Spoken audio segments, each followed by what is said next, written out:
I lost my job. I moved out of that state, moved to Colorado, and some people had introduced me to come to church. Something kept telling me that I should be on the security team at the church. You're just a volunteer. You don't wear a uniform or anything. And I was only there for a short 6 months, and then it happened.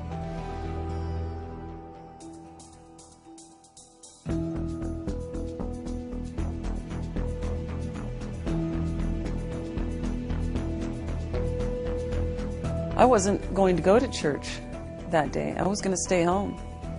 Till I got up early the next morning, which was Sunday, December 9, 2007.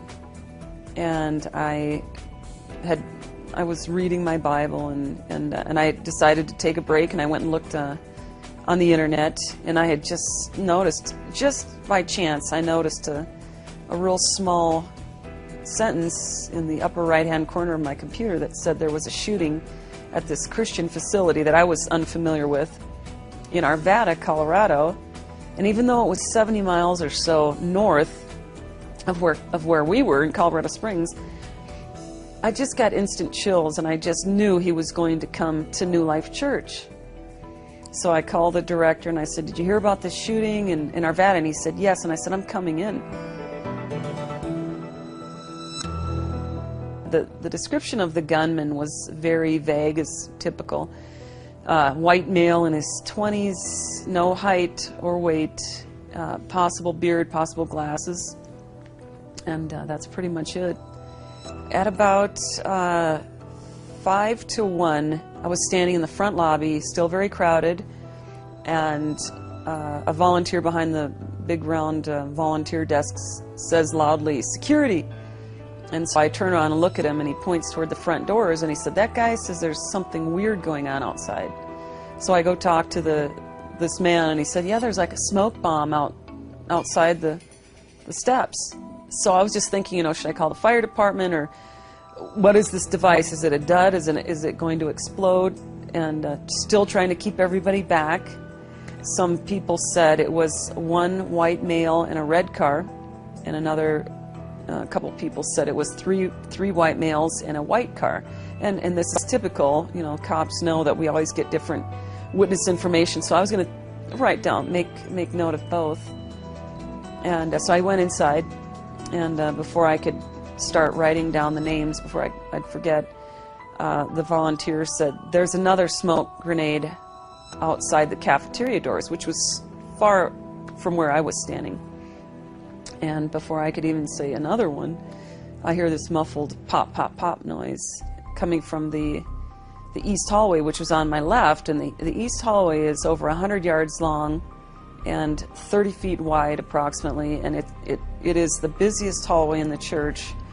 So I immediately go over there, and as I'm making my way to the beginning of the east hallway, these loud thundering cracks of a high-powered rifle just start ringing out, and I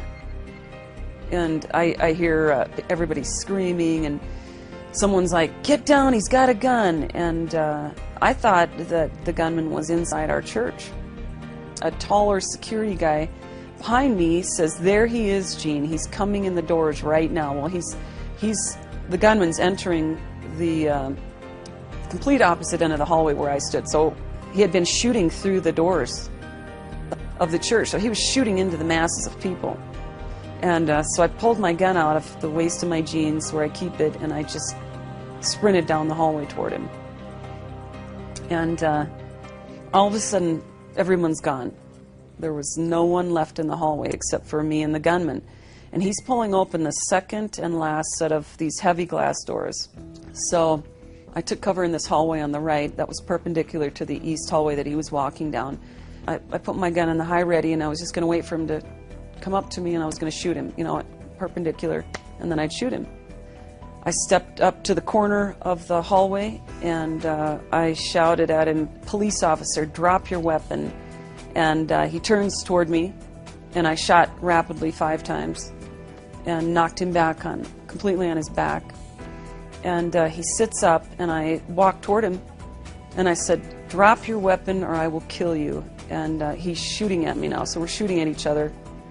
Obviously, I'm going to keep shooting if he's shooting at me. And then he tried to duck behind this hallway, and I couldn't lose sight of him, because then I'd have another situation.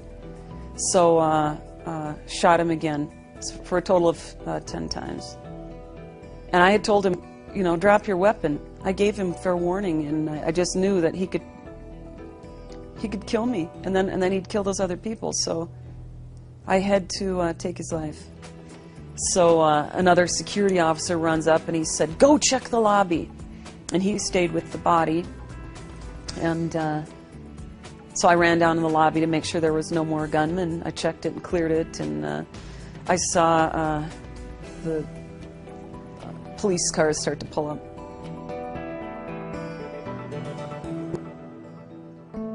What we know is that a gunman opened fire here in the parking lot at New Life Church right behind me. People called for help at about 1:13 this afternoon, and police arrived here just a few minutes later. The Colorado gunman, Matthew Murray is his name. He killed 4 people at a missionary training center and at the New Life Church, where you were just hearing the pastor speak. He apparently was on a mission to kill many more, but he was taken down by a hero by the name of Jeanne Assam.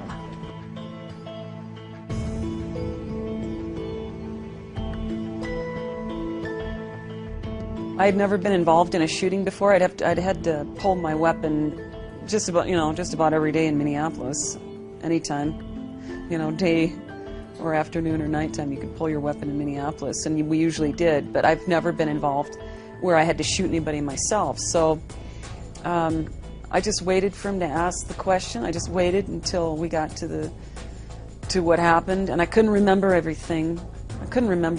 But because I was immediately taken downtown, and one of the detectives took me home. One of the female detectives took me home, and she collected my clothes for evidence because they had his blood on them. I was taught that after you shoot somebody, handcuff, whether they're dead or alive. And so that's what I was trying to do. I did not run away, and I didn't think for a minute to run away. I just knew that I was given the assignment to end this before it got too much worse, and I just prayed for the Holy Spirit to guide me. I just said, "Holy Spirit, be with me." My hands weren't even shaking.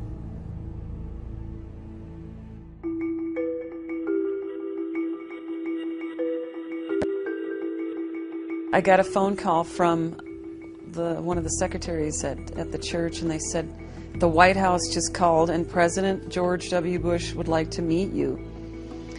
And wow, that was amazing. So we got to meet President George W. Bush on January 31st of 2008, and he looked right at me, and he shakes my hand, and he says, "Good job, I'm proud of you." It was awesome. I'm sorry that people had to die, very sorry, and I don't want to make light of it. And to meet the President of the United States, for him to take time out to tell me I did a good job, that was an unforgettable experience.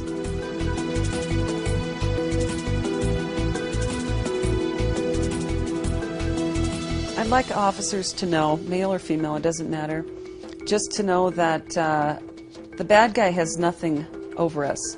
We have more power than the bad guy. We have the equipment, we have the training, and we have the courage. I mean, that's why we became police officers. So never get a defeated mindset, and never let fear overtake you, because he's got nothing on you. We are the police officers. We are there to protect and serve, and we took an oath to do just that. And God bless SWAT, but don't wait for him. If you got an active shooter, you go in and you do what you're trained to do. And whether you live or die, you go in, because that's what you took an oath to do.